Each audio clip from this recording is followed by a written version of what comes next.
Bienvenue sur Africa 24 dans l'invité du jour. Le président malien Ibrahim Boubacar Keïta, réélu avec 67,17% des voix. Le candidat l'a emporté face à Soumaïla Cissé, chef de file de l'opposition.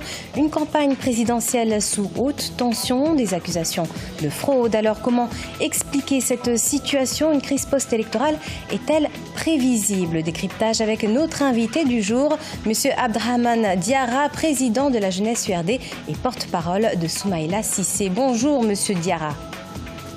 Bonjour, Solange. Alors, Monsieur Diarra, 67,17% de voix pour le président Ibrahim Boubacar Keïta, 32,83% de vote seulement pour Soumaïla Cissé. Qu'est-ce que cela vous inspire? Nous rejetons ces chiffres, nous rejetons ces résultats. Je pense que le principal intéressé, les candidats Soumaïla Cissé, a rejeté les résultats avant même leur proclamation par le ministre de l'administration territoriale. Aussi, moi j'ai représenté le candidat Soumaïla Cissé à la Commission nationale de centralisation des résultats qui siégeait au ministère de l'administration territoriale. J'ai aussi claqué la porte le mardi passé pour dénoncer les bourrages d'urnes. Parce que vous savez, cette élection au premier et au second tour, il y a eu beaucoup de fraude et beaucoup de bourrages d'urnes. Il y a eu même des résultats électoraux provenant des localités où des bureaux de vote n'ont pas ouvert. Donc nous considérons que ces chiffres avancés, c'est tout simplement de la mascarade. Et pour légitimer vraiment une certaine fraude extraordinaire électorale. Justement, Monsieur Diarra, en quoi est-ce qu'il y a eu fraude? Est-ce que vous pouvez nous expliquer concrètement ce que vous reprochez?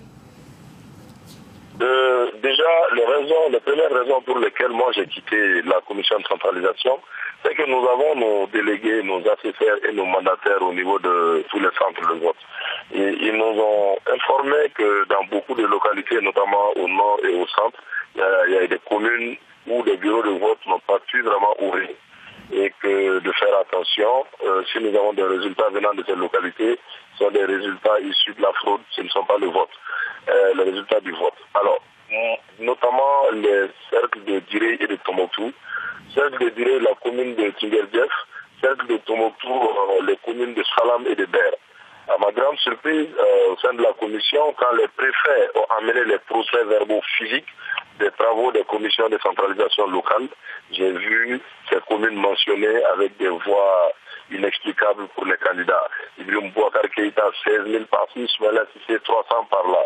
Alors, donc pour vous, toutes les conditions n'étaient pas réunies en fait pour cette élection? Pardon? Donc pour vous, toutes les conditions n'étaient pas réunies pour cette élection? Toutes les conditions n'étaient pas réunies, mais avec la volonté et la bonne foi, on pouvait aussi bien tenir l'élection.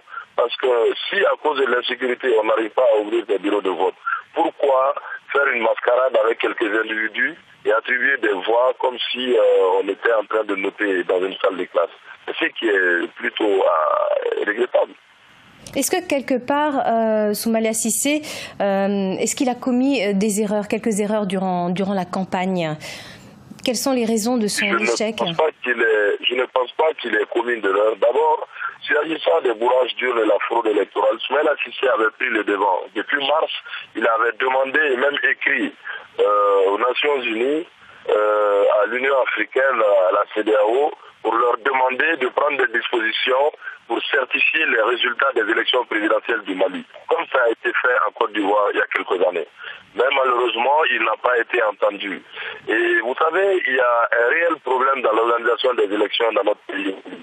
C'est l'administration territoriale qui est le principal organisateur des élections. Et l'administration territoriale est dirigée par un ministre proposé au président de la République par un premier ministre. Donc il y a conflit d'intérêts forcément. Et ça, je pense que c'est des pratiques que nous devons dépasser. Nous avons fait des propositions dans ce sens depuis 3-4 ans. Malheureusement, les autorités, les pouvoirs publics font vraiment oreilles sourdes vraiment sur ça. Une question, Monsieur Diarra, concernant les candidats Alou Diallo et Cheikh Modibo Diarra, donc considérés comme des faiseurs de roi dans cette élection, pourquoi n'ont-ils pas donné de consignes de vote? Bon, cela s'explique, c'est eux qui connaissent les raisons. Mais ce qu'il faut retenir qu'il y a des équipes qui se constituent pour soutenir un candidat. Et dès lors que ce candidat n'est pas en lice, les électeurs de ce candidat sont libres de choisir parmi les autres électeurs en choisissant sur la base des programmes et des personnalités de ces candidats. Et nous nous réjouissons de cet état de fait parce que le candidat Cheikh Modibo Diarra a dit qu'il a appelé à l'ascension. Alors que l'un de ses principaux alliés, le docteur Koniba Sidibé, qui est président du parti, le MODEC, était avec nous même ce matin à la marche et il a soutenu Soumaïla Cissé au second tour. Et nous avons enregistré aussi l'accompagnement d'autres candidats du premier tour comme Maître Moutaratal du Sénégal Faso Irouaton, Raman Dambélé de l'Ardement, Shogel Kokala Maïga du MPR et beaucoup d'autres organisations non négligeables sur la place. Monsieur Diarra, des recours donc ont été déposés devant la Cour constitutionnelle pour faire annuler les résultats jugés frauduleux. Par ailleurs, des actions, une marche pacifique ce samedi 18 août. Comment s'est-elle déroulée? Déjà, avant de vous commenter la marche, je vous parlerai de la conférence d'hier après-midi. Vendredi après-midi à l'hôtel Salam, notre président, le président élu, Soumaïla Cissé, a animé un point de presse. Lors de quel point de presse nous avons exposé comment le bourrage d'urne a été fait au Mali. Vous savez que selon la loi malienne, nous avons un minimum de 50 électeurs par bureau et un maximum de 500. Donc impossible que plus de 500 personnes votent dans un bureau de vote. Mais au-delà de ça, il faut tenir compte des conditions pratiques. Je prends l'exemple sur la France, qui est un pays en matière technologique, en matière organisationnelle un peu plus en avance sur le Mali. Un électeur vote en France en 4 minutes 40 secondes. Et au Mali, nous avons, lors de notre exposé, nous avons donné des chiffres, des résultats de certains bureaux de vote où les électeurs ont voté en 28 secondes. C'est tout simplement pour dire qu'il y a eu bel et bien bourrage d'urne, il y a eu fraude électorale. Monsieur Diarra, donc nous avons bien compris. Donc vous, votre camp pense qu'il y a eu des fraudes électorales. Des recours ont été déposés devant la Cour constitutionnelle en ce sens. Aujourd'hui, vous faites des actions, une marche pacifique, donc ce samedi 18 août. D'autres actions à venir?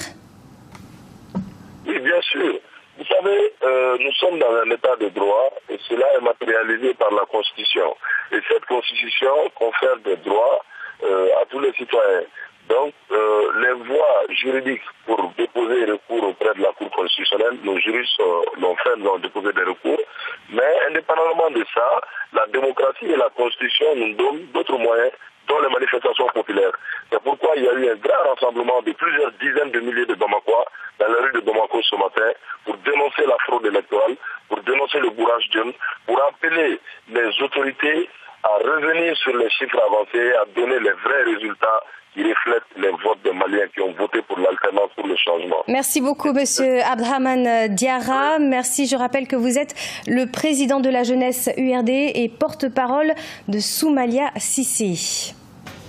Merci à vous. Merci. Au revoir. C'était notre invité du jour. Merci de nous avoir suivis. L'actualité continue sur Africa 24.